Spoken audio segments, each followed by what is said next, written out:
i-review lang po natin yung ruta muna ni Paul kasi nakikita po natin sa ating passage po ay puro lugar.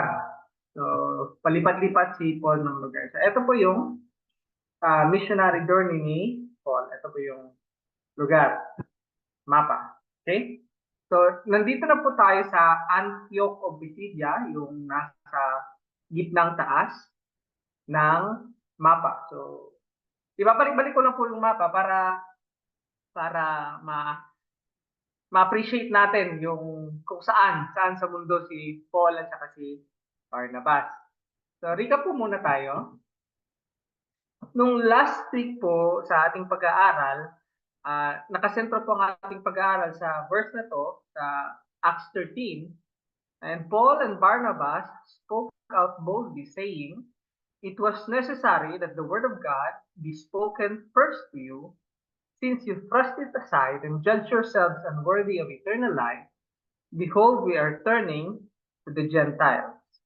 For so the Lord has commanded us, saying, I have made you a light for the Gentiles. You may bring salvation to the ends of the earth." So maaalala po natin sa unahan po ng chapter 14, which is chapter 13, sa babang parte na ang ginawa ni Paul ay kahit na ang mission nila ay para sa mga Gentiles, ang una pa rin lang pinuntahan ay ang sinagoga. So ito po ay sa labas na ng Jerusalem. So ang mga Hudyo ay nagtitipon-tipon sa sinagoga.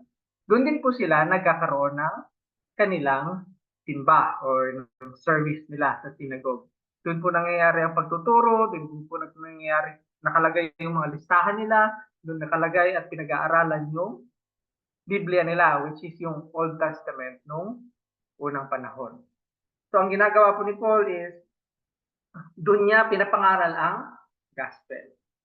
Kasi po na maintindihan, ma-appreciate natin na kung didiretso si Paul sa mga Gentile, mahirap mahirap paliwanag si Jesus kasi hindi nila kilala si Jesus. Pero kung magsisimula siya sa synagogue, ang Hudyo, ang Israel ay sa kanilang scripture, merong pinramis na Messiah. At ang claim ni Jesus Christ na siya ang Messiah at ang gospel na pinapangaral ni Paul at ni Barnabas ay tungkol kay Jesus. Kung saan siya ang pinanggagalingan ng kapatawaran sa ating mga kasalanan para tayo ay makakapagbati sa Panginoon. Hindi na tayo kaaway ng Diyos. Pero ang nangyari ay itinanggi. So, sinasabi sa ating verse, it was necessary that the word of God be spoken to you first. Importante na ang gospel ay unang sinabi sa inyo. Since you thrust it aside, dahil isinantabi niyo ito, and judge yourselves unworthy of eternal life, at kinusgahan niyo ang iyong sarili na hindi karapat-dapat sa buhay na walang hanggan, behold, we are turning to the Gentiles. So dahil tinanggihan ng mga Hudyo sa sinagoga ang gospel, ang magandang balita ni Jesus, sila ay tutungo sa mga Gentiles. So ganun din po yung katuwaan ng mga Gentiles kasi sa sinagoga merong mga God-fearers. Yun yung technical term para sa mga Gentile na gustong maging Hudyo, na gustong makaanib sa tao ng Diyos. So natuwa sila ng marami dahil ang Diyos na ito ay napakahirap abutin dahil sa dami ng prosesyon at dadaan mo para makapasok sa relihiyon ng Judaismo. So, as an introduction, our passage mainly points out the opposition that Paul and Barnabas face, and this is because of the effectiveness of the gospel. So, yung pag-aaralan po natin basahe ngayon ay kinakalaban ng mga Hudyo. Usually ng mga Hudyo kasi naiintindihan nila ito. So, bakit may opposition yung gospel? Dahil ito ay effective. Yung mga kinonvict, yung mga taong gustong i-save ng Diyos ay tinatanggap ang gospel. So opposition of the gospel comes from the division that it causes between those who believe and those who reject.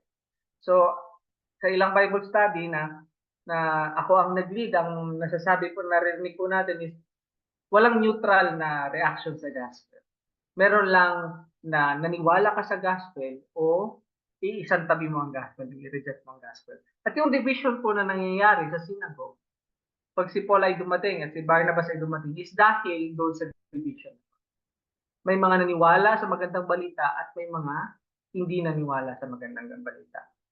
Through the opposition, many people are being saved. And those who believe the gospel is gathered together as a church in every city led by elders. So hindi po nagtatapos sa pag-evangelize ang trabaho ni Paul. Kailangan din po niyang pangalagaan yung mga naniwala. So, ito po yung division ng ating passage. So, para lang organize sa ating mga isip. So, number 1 is failed persecution, which is verse 1 to 7. Point number 2 is misinterpretation, verse 8 to 18. And number 3, violent persecution, or successful na persecute si Paul sa verse 19 and 20, and discipleship sa verses 21 to 23. So, punta na po tayo sa ating passage. So, failed persecution, Acts 14, 1 to 7. Now at Iconium, they entered together into the Jewish synagogue and spoke in such a way that a great number of both Jews and Greeks believed. So, katulad po ng nangyari sa pinanggalingan nila, before, sa Iconium din po, ganito din po ang nangyari. Diba, nanggaling sila sa Antioch of Pisidia. Pagdating nila sa Iconium, ganito din po yung ginawa po. Na inuna niyang ipahayag ang gospel sa mga taga-sinagog. Kasi sila po yung may context. Sila po yung umaasa ng Messiah. Sila po yung nakakaintindi sa mga pangako ng Old Testament. But the unbelieving Jews stirred up the Gentiles and poisoned their minds against the brothers. So they remained for a long time, speaking boldly for the Lord, who bore witness to the word of his grace, granting signs and wonders to be done by their hands. So kahit na po kinakalaban sila ng mga Hudyo, nanatili sila. Maraming araw silang nagsalita, speaking boldly for the Lord. Pinroclaim nila yung gospel ng Diyos. At hindi naman sila pinabayaan ng Diyos na binigyan sila ng witness. Ang witness ko ay yung mga mirakulo na kanilang pinerform. So, sinasabi dito na si Paul ay hindi galing sa kanyang kapangyarihan. Hindi siya mismo ang may kapangyarihan. Ang sinasabi dito, speaking boldly for the Lord, who bore witness to the word of his grace, granting signs and wonders to be done by their hands. So ang Diyos po ay pinatutuuhan ang sinasabi ni Paul at ni Barnabas, kaya binigyan sila ng signs, ng wonders, ng mga milagro. So verse 4, but the people of the city were divided. Some sided with the Jews and some with the apostles. Some with the apostles. So na-divide po. Ganun po ang nangyayari na ginagawa ng gospel is na-divide. Kung sa church, ang common natin is yung gospel, sa labas, pag proclaim ng gospel, nakaka-divide. Dahil po may mga maniniwala at may mga hindi maniniwala. So verse 5, when an attempt was made by both Gentiles and Jews with their rulers to mistreat them and stone them, they learned of it and fled to Lystra and Derbe, cities of Lycaonia, and to the surrounding country. And there, they continued to preach the gospel. So the opposition understood the message and opposed it. But Paul and Barnabas stayed long enough just to escape. So, sa nangyari po dito sa passage na to is, yung mga opposition, naiintindihan nila yung message at ayaw nila.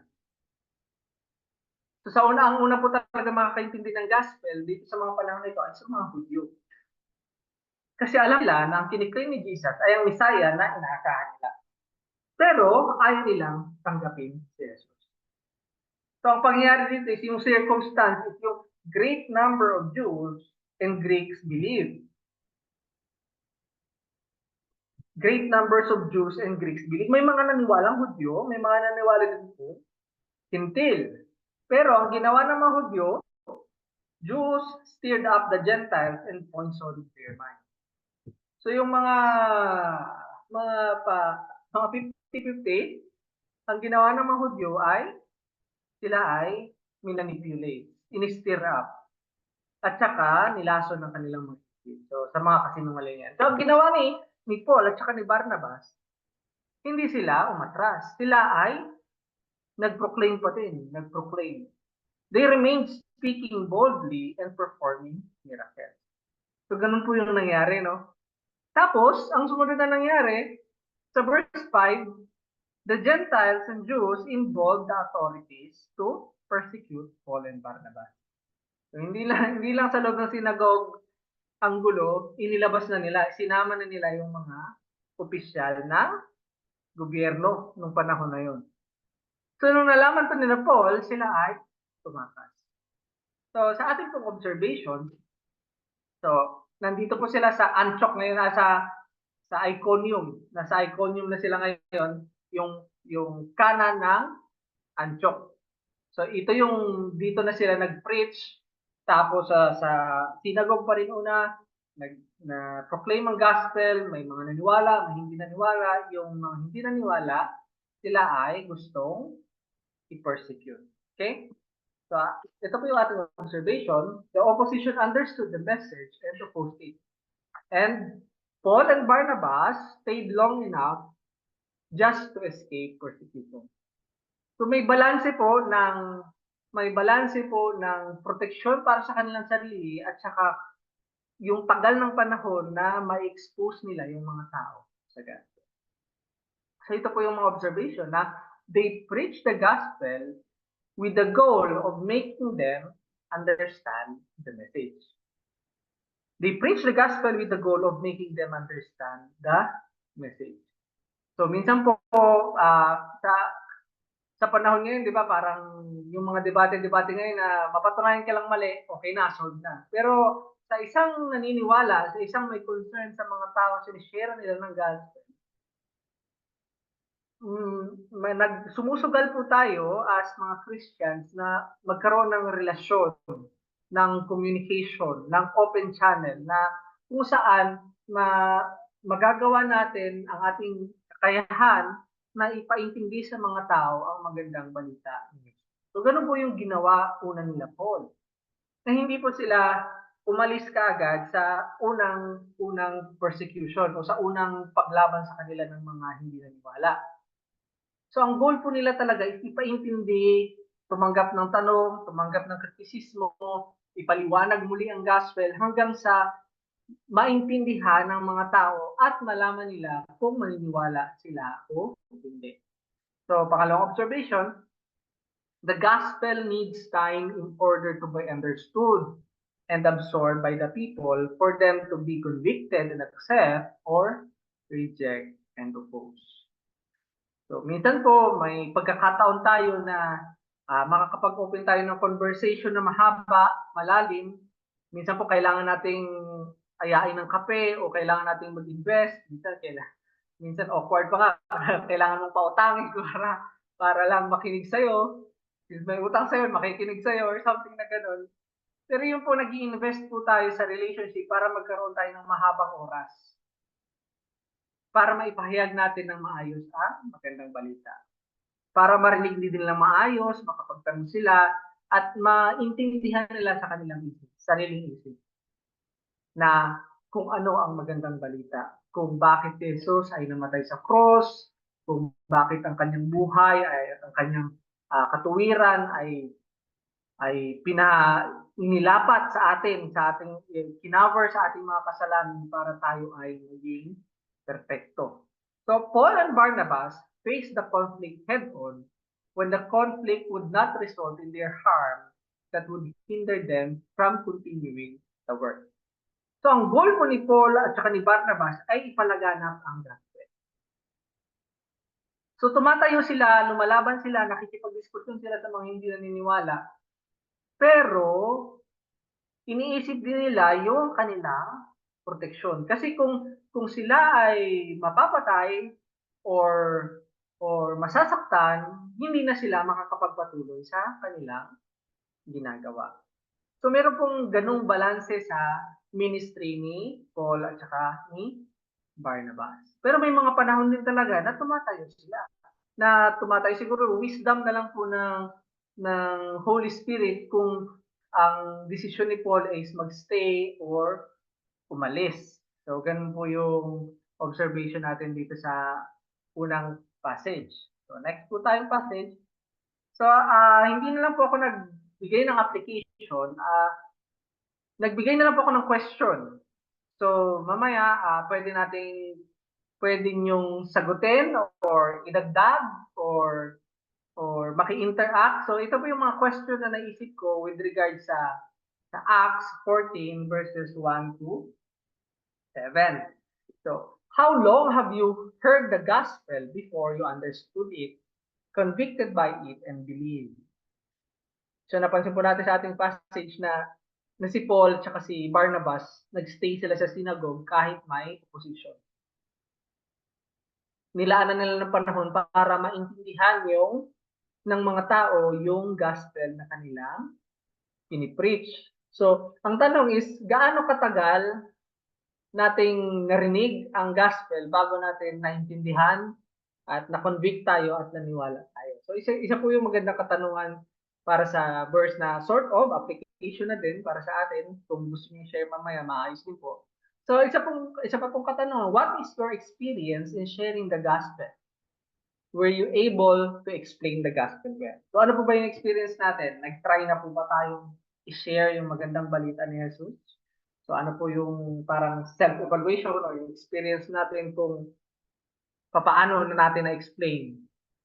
So minsan po kasi kala natin na-explain natin na maayos, pero pag tinanong natin yung kausap natin, walang feedback, hindi pala naintindihan or something. So tatanungin pa natin sila ng kung ano bang hindi naintindihan, may mali ba sa sinabi ko, may ano bang pagkakaintindi mo sa pagkakasabi ko, yung mga ganung bagay po. So may experience pa naman po siguro tayo sa ganun kung nag-share na tayo ng gospel. Kasi po yung si Paul dito sa ating passage is, ang main focus nila is i-share yung gospel. So next question na pwede nating mabanggit mamaya is, how did you conduct their question and argument against the gospel? So, how did you conduct yourself in their question and arguments? Medyo kulang yung words. So, paano kayo nag-react sa mga tanong nila, sa mga argumento nila laban sa gospel? So, magandang isipin po yun, no? With regard sa Acts 14 verses 1 to 8. Type ko rin po kanina mamaya sa chat para kung gusto nyong sumagot sa sharing, okay din po. So, punta po tayo sa next. Misinterpretation. Point na part number 2. So, Acts 14, 8 to 18. Now, at Lystra, so, tumakas na po sila sa Iconium. Umalis na sila sa Iconium dahil ipi-persecute na sila. So, now at Lystra, there was a man sitting who could not use his feet. He was crippled from birth and never walked. He listened to Paul speaking, and Paul, looking intently at him, and seeing that he had faith to be made well, said in a loud voice, stand upright on your feet. And he sprang up and began walking. So meron pong nakikinig at tinitigan si Paul. Isa po siyang lumpo simula sa panganak. Hindi po siya nakapaglakad. Siya po ay taga doon mismo sa Lystra at ginawa itong taong ito ay pinagaling ni Paul sa pamamagitan ng kapangyarihan ng Diyos bilang testimonya sa magandang balita. And when the crowd saw what Paul had done, they lifted up their voice, saying in Lycaonia, The gods have come down to us in the likeness of men. So, ang reaksyon ng mga tao ay, ang Diyos ay bumaba sa katauhan ng tao. Ang mga taong ito ay Diyos. Si Paul at si Barnabas ay napagkamalang Diyos. So verse 12, Barnabas they called Zeus and Paul Hermes because he was the chief speaker. And the priest of Zeus, whose temple was at the entrance to the city, brought oxen and garlands to the gate and wanted to offer sacrifice with the crowds. So yung pari po ng templo mismo na ni Zeus at ni Hermes, yung templo, yung pari ng templo ni Zeus, lumabas mismo para sumama sa tao para mag-sakripisyo. Okay? So verse 14, but when the apostles Barnabas and Paul heard of it, they tore their garments and rushed out into the crowd, crying out, "Men, why are you doing these things? We also are men of like nature with you, and we bring you good news that you should turn from these vain things to a living God, who made the heaven and the earth and the sea and all that is in them." So but when ito yung sinasabi ng verse natin na nung narinig ito ni Barnabas at ni Paul na na magsasakripisyo na yung mga tao sa kanila, tinanong nila, bakit nyo ginagawa ito? Bakit nyo ginagawa ito? Kami rin ay mga tao na katulad ninyo. At ang dinadala namin ay ang good news, ang gospel, ang magandang balita. That you should turn from these vain things to a living God. Na hindi nyo kailangan gawin ang mga walang kwentang bagay na ito at ibalin nyo ang inyong atensyon sa buhay. So sino ang Diyos na to? Who made the heaven and the earth and the sea and all that is in them. Yung Diyos na gumawa ng langit at ng lupa at lahat ng laman. So sa 16, in the past generation, He allowed all the nations to walk in their ways, own ways. Yet He did not leave Himself without witness. So nung mga nakaraang generation, wala yung gospel. Hinayaan ng Diyos na bahala yung mga bansa kung ano yung gusto nilang gawin, kung sino yung gusto nilang purihin. Pero sa 17, yet he did not leave himself without witness. Hindi hinayaan ng Diyos na walang witness. May mga bagay na nagtuturo na mayroong Diyos. For He did good by giving you rain from heaven and fruitful seasons, satisfying your heart with food and land. So kung ang Diyos na ito ay gumawa ng langit at lupa, siya din ang nagbibigay ng ulan, ng bunga sa mga puno na tinanim, sa mga tanim na tinanim. Siya ang nagbibigay ng ani. At siya yung nagsusustain sa tao. So satisfying your hearts with food and gladness. So ano po bang nakakapagpasaya? Diba sa atin, pag stress tayo, anong usual mangyayari? Sa akin, meron akong comfort food. Diba? Ang pagkain na galing sa Diyos ay nakakapagpasaya ng mga tao. Verse 18, even with these words, they scarcely restrain the people from offering the sacrifice. So ang circumstansya dito is the miracle that is purpose to point to the gospel was taken as a sign of the visitation of the hidden gods. So yung milagro na supposed to be nagtuturo patungo kay Jesus at sa kanyang magandang balita, ang pagtanggap ng mga tao ay binisita tayo ng kanilang mga Diyos, mga heathen gods, mga Diyos-Diyos sa nila. So ang reaksyon ni Paul at ni Barnabas ay nakiusap sila sa mga tao na maniwala kayo sa gospel at sa Diyos na tunay.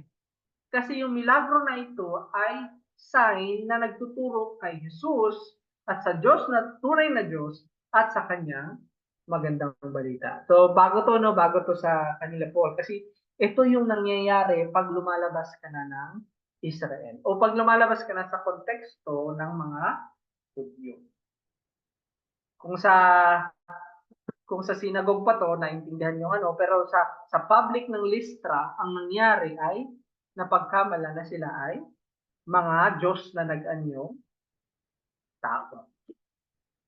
So, makita natin dito na sa Antioch, nandito na sila sa Lystra, sa baba ng Antioch, nung previous, nasa Iconium sila nung 1 to 8, at dito sa 1 to 7, then sa 8 to 18, nandito sila sa Lystra, sa baba ng Iconium.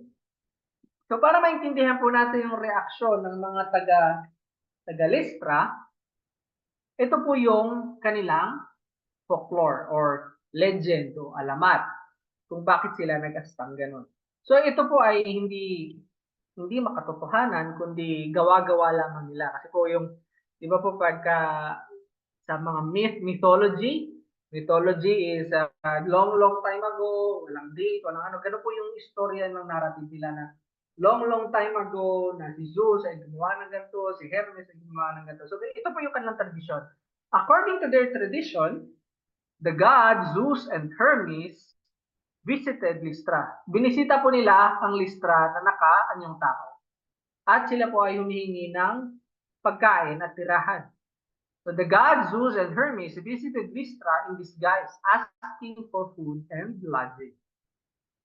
All turned them away except for peasant Philemon and his wife Baucis. So lahat po ng taga-Lystra ay tinanggihan itong dalawang nag-anyong tao na humihingi ng pagkain. So the gods took vengeance by drowning everyone in the flood. So lahat, gumanti yung mga Diyos-Diyosan at binaha ang Lystra. But they turned the lowly cottage of Philemon and Baucis into a temple. So buong Lystra binaha nila, pero yung tirahan ng mga peasant, ng mga magsasaka na tumanggap sa kanila ay naging templo. At itong dalawang to, na yung mag-asawa, they were to serve as priests and priestesses. Yung bahay nila yung templo at sila ay nagsilbi na mga pari. So not wanting to repeat their ancestor mistake, the people of Lystra believed Barnabas to be Zeus and Paul to be Hermes. So meron silang alamat, meron silang legend na ayaw nilang magkamali ulit dahil yung Diyosan nila, according sa kanilang kwento, matagal na panahon na, ganito yung ginawa. Binaha yung buong Lystra. Okay?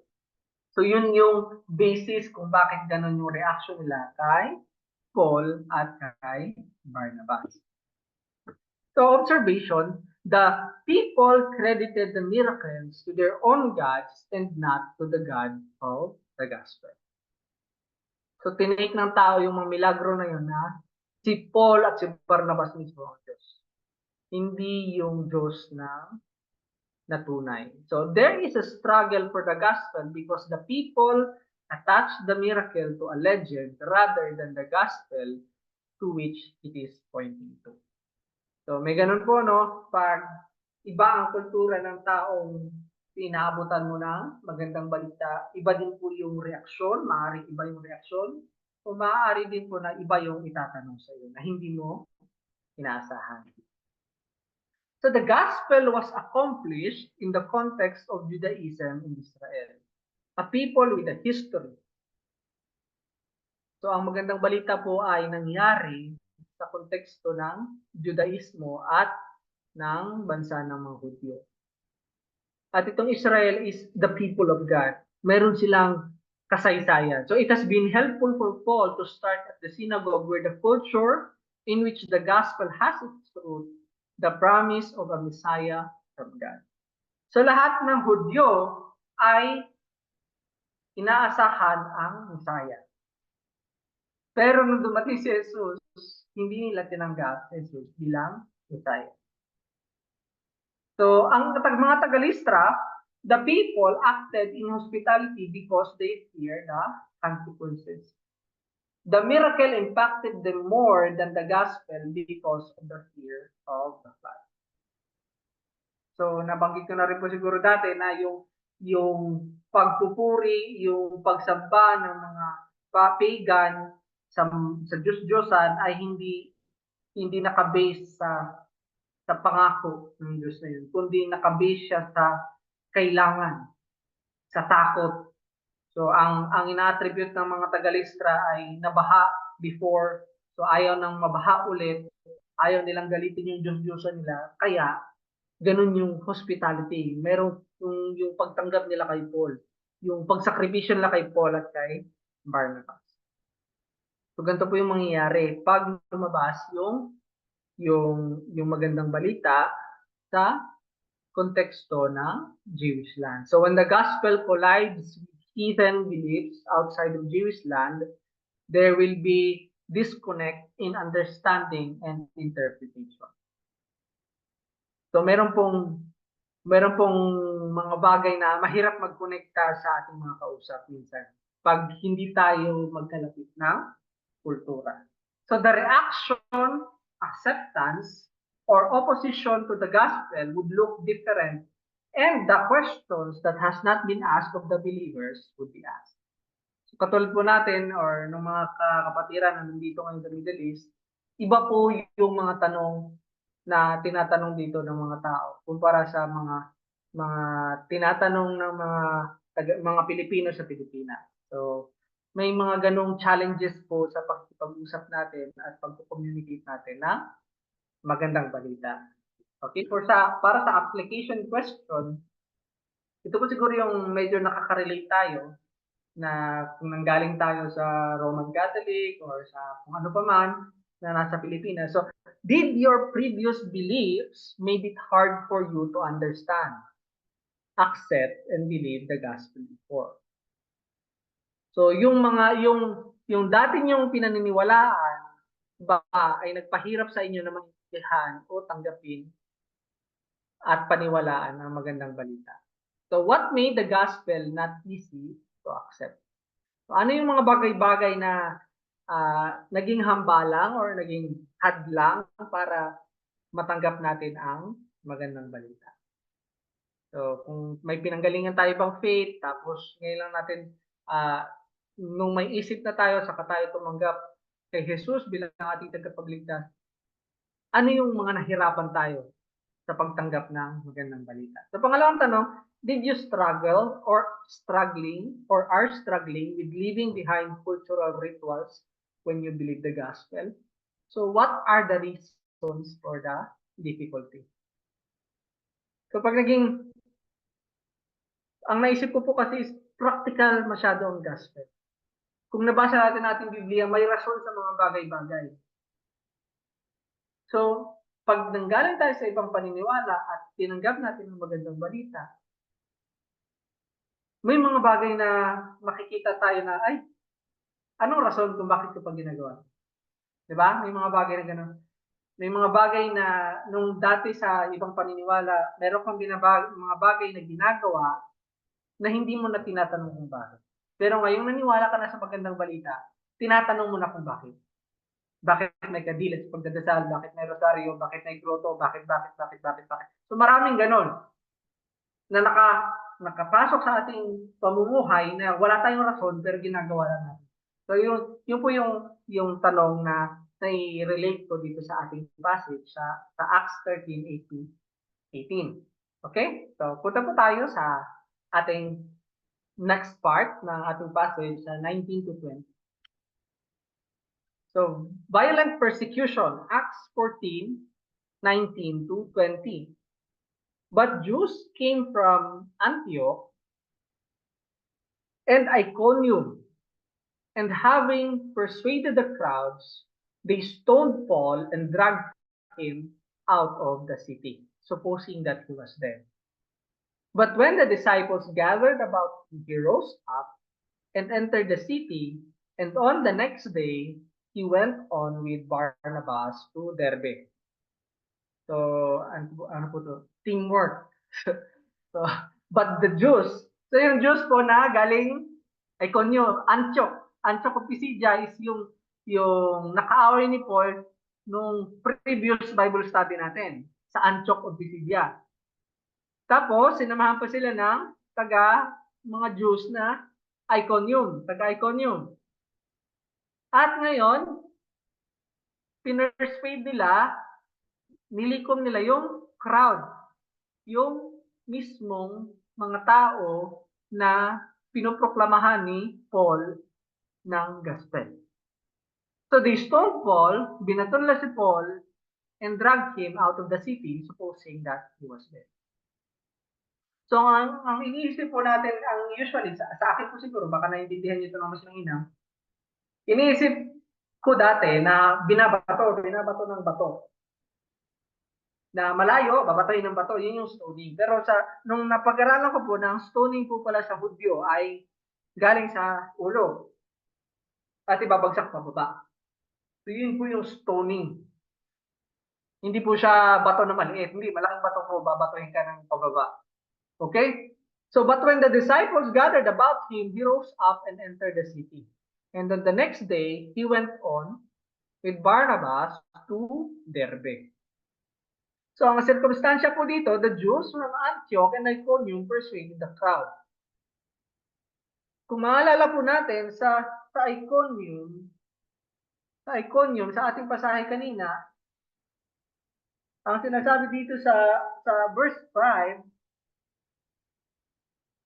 Acts 14 verse 5, when an attempt was made by both Gentiles and Jews with their rulers to mistreat them and to stone them, verse 6, they learned of it and fled to Lystra and Derbe.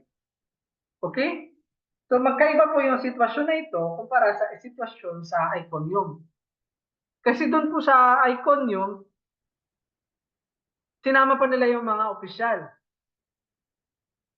Hinintay pa siguro yung permiso, medyo may katagalan bago sila nag-act. So ang ginawa ni Paul, nung narinig na Paul at ni Barnabas, sila ay tumakas. Pero dito, but Jews came from Antioch and Iconium, dumiretso itong mga teamwork na to, sa Antioch, sa Iconium, at saka yung mga Hudyo na galit siguro sa Lystra, tatlong city, sila yung diretso na nila na in-influensya yung crowd, at si Paul ay na-persecute. Okay? This is different from what happened in Iconium, because in Iconium, they tried to use the authorities, but here in Lystra, they have manipulated the crowd directly. So ang reaction ni Paul is, Paul did not have the time to react and was beaten to death.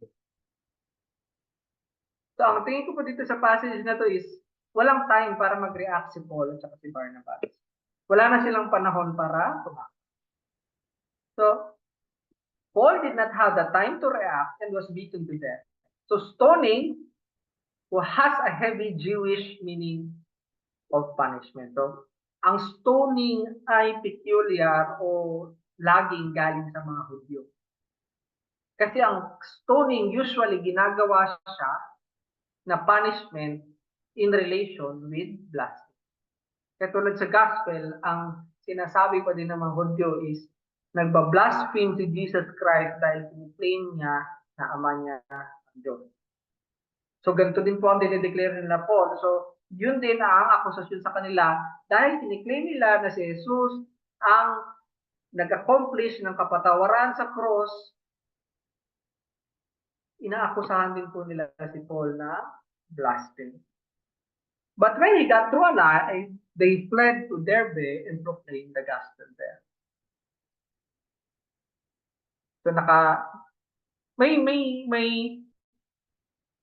ito lang ang pagkakabanggit dito na supposing that he was dead. So may mga nagsasabi na si Paul ay namatay talaga at binuhay muli. May sasabi naman na mukha lang siyang namatay. Kaya iniwan na siya, kala patay. So hindi po klaro ang scripture dun sa dalawang bagay na yon, pero klaro ang scripture na si Paul ay na-persecute. So makita po natin, nasa ng Derbe. So ang Antioch nasa taas, ang Iconium nasa kanan, baba ng kontra, Lystra. Ngayon, tumakbo na sila sa Derbe. Okay? So ma-appreciate po natin yung map dahil ito po wala pong train, wala pong aeroplano, lakad po talaga to, lakad. Okay? So ito pong mga observations natin para sa ating passage. Paul has decided that the gospel is worth the cost of his life. And there are times that he almost died. Yet till he die, he will do the work Jesus gave him. So nakadesisyon na si Paul na yung magandang balita ay worthy na sa kanyang buhay. Pwede niyang pagbayaran ng kanyang buhay yung pagpo-proclaim niya ng gospel. At may mga punto sa kanyang ministry na muntik na, di ba? Pero hanggang hindi siya namamatay, ito yung gagawin niya. Magpo-proclaim siya ng gospel. So ito pa yung isang observation, people can unite against a common enemy. But that does not mean their beliefs are the same. So minsan po nagtitipon yung mga tao dahil meron silang kaaway.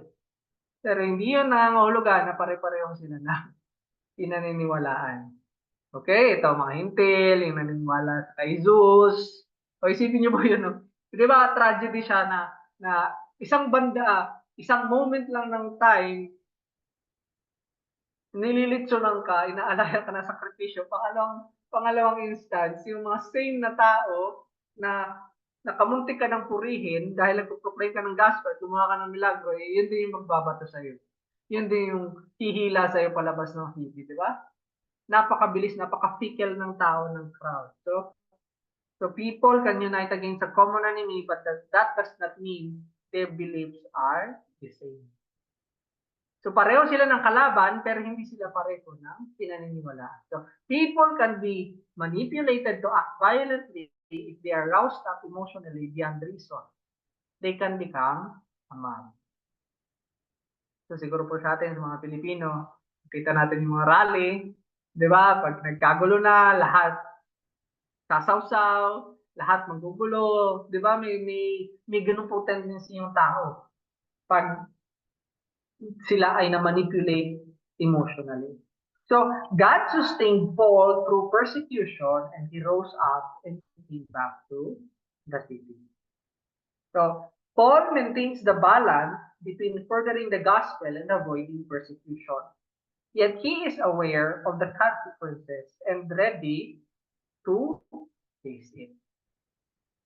So, may sense si Paul na protektahan ng kanyang sarili, pero ang rason niya is para maipagpatuloy pa ang kanyang trabaho.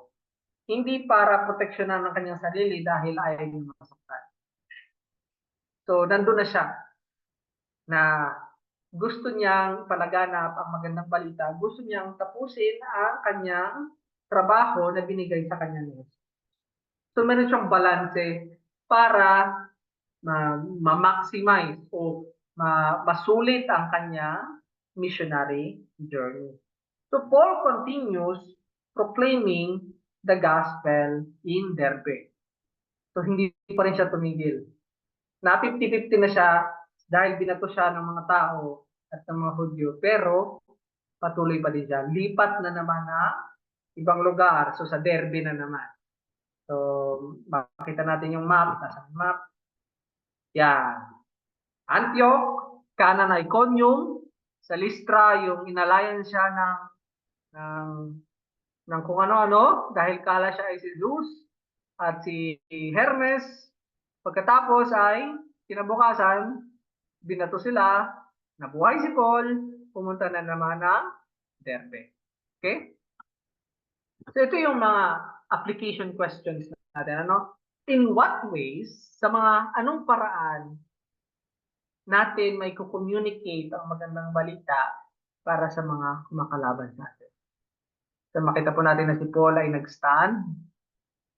Yung binigyan niya ng oras na marinig pa lalo ng mga tao yung magandang balita.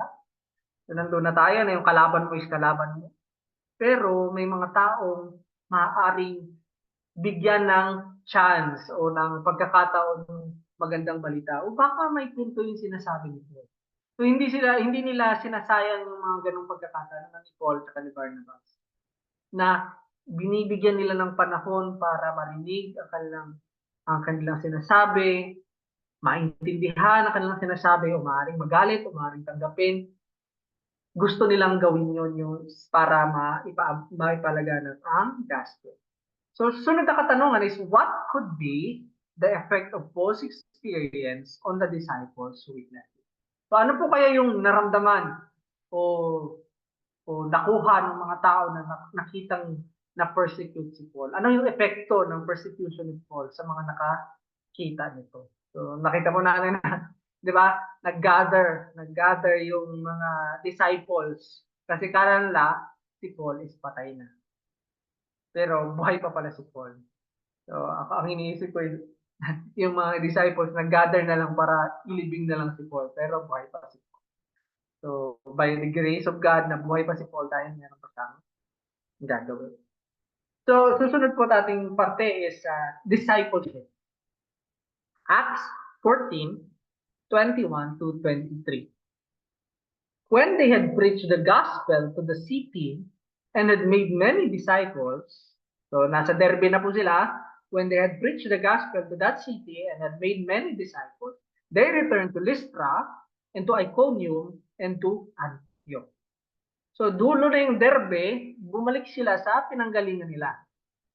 Verse 22, strengthening the souls of the disciples, encouraging them to continue in the faith, and saying that through many tribulations, we must enter the kingdom of God. So bumalik sila, hindi para sa mga tao. Hindi para sa mga tao hindi naniwala, kundi para sa mga tumanggap ng magandang balita. Para i-encourage sila. So verse 23, and when they had appointed elders for them in every church, with prayer and fasting, they committed them to the Lord in whom they believed. So ang circumstance po natin dito is, Paul have evangelized the city of Antioch, Iconium, Lystra, and Derbe. So 4 cities, meron po tayong 4 na city, Antioch, Iconium, Lystra, and Derbe.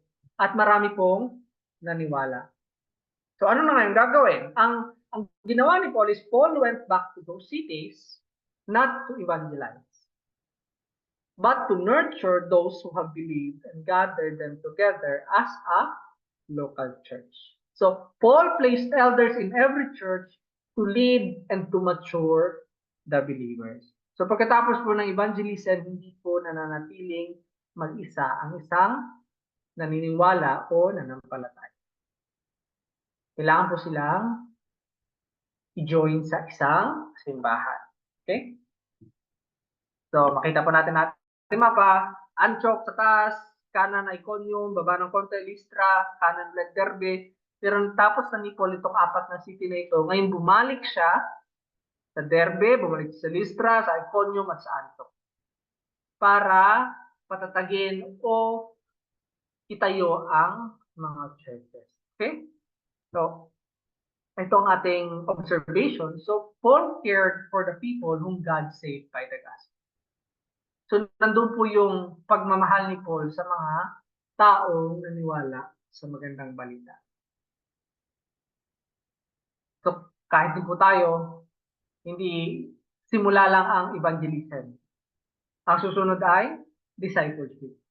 Kumbaga, hindi natin hahayaan ang isang nagpahayag ng kanilang paniniwala sa gospel na okay na, check na ang box, na evangelize na, naintindihan ng gospel, nag-profess na, okay na. Hindi po nagtatapos ganun kasi ang pangako na kaligtasan ay hanggang sa lampas ng kamatayan. So Paul cared for the people whom God saved by the gospel. So second observation is people are saved by God individually by the gospel, yet they are to walk with brothers and sisters in a congregation and not alone. So isa-isa ang trabaho ng Diyos na pag-convict sa tao at pagbuhay sa kanilang mga puso para maniwala sa gospel. Kada individual, isa-isa. Pero hindi mamumuhay ang isang Kristiyano na mag-isa, kundi sa gitna ng mga kapatiran sa isang lokal na simbahan. So Paul is obedient to Jesus in building the church. So hindi man si Paul katulad nila Pedro na kasama si Jesus Christ nung 3 years na kanyang ministry.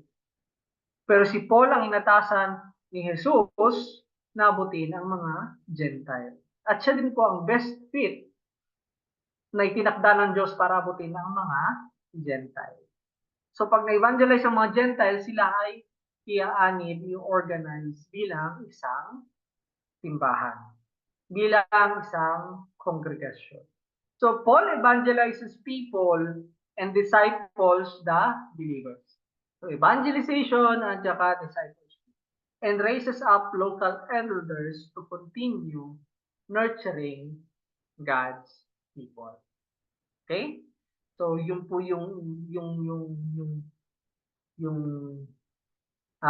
pathway o yun yung pagdadaanan ng isang mananampalataya na siya ay niligtas na mag-isa pero hindi siya mamumuhay ng mag-isa kundi sa gitna ng simbahan. So ito po yung ating mga questions. Why are some people claiming that they are Christian yet does not belong to a church? How will you reason with people like that? So marami po sa atin, marami po ako narinig na spiritual daw sila, hindi sila religious. So Christian, naniniwala ako kay Jesus Christ pero wala akong tiwala sa simbahan. So marami po ganun. So bakit po kaya? Ano experience natin sa mga bagay na yun? O kung may nakausap naman po kayo, ano yung rason nila? Kung bakit nila iniisip na gano'n? So pangalawang application question is, why is it essential for believers to belong to a church? Bakit po importante sa ating pagkakaintindi na ang isang mananampalataya ay kabilang sa isang simbahan? Okay? So yan po yung mga application question na pwede nating idagdag sa ating sharing mamaya na gusto nyong sagutin. So marami pong option, may 4 parts po tayo, so may 4 sets of questions din, ilalagay ko mamaya sa chat. Okay?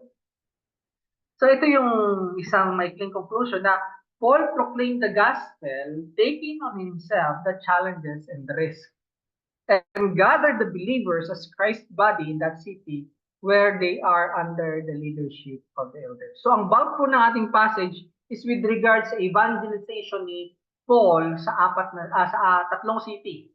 Yung isa nandun sa previous na Bible study natin, Antioch, Lystra, Derbe, at Iconium.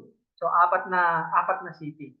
Pero hindi ni Paul pinabayaan yung mga believers, yung mga naniwala. Sila ay tinipon bilang isang kongregasyon sa city na yon. At binigyan sila ng mga elders. So may mga inappoint na lokal na may kakayahang mamuno, sila yung nilagay sa pamumuno ng simbahan. Okay? People are saved by God through the gospel and are placed in the body of Jesus Christ, the church. So yun po yung parang summary o yung buod ng ating pasahe sa ngayong hapon. So tayo po ay magtapos sa panalangin. Father God, maraming salamat Lord sa iyong pagtatag ng mga tao na katulad ni Paul at ng iyong mga apostles Lord na ginamit niyo po para abutin ang mga hintil ng magandang balita. Father God, kami po ay nagpapasalamat na ang inyong kaligtasan ay nakaabot sa amin dahil sa ilang generation ng mga taong katulad ni Paul at ni Barnabas. Pinapasalamatan po namin kayo sa ginawa ng inyong anak na si Jesus na sa kanyang makatuwirang buhay at sa kanyang sakripisyo kamatayan sa krus, kami po ay may kapatawaran sa aming kasalanan kung kami po ay maniniwala sa kanyang ginawa at kami po ay umaasa na makikita namin siya sa kanyang pagbabalik at kami po ay makakasama niyo sa buhay na walang hanggan. Ito po aming dalangin sa mataas na pangalan ni Jesus. Amen.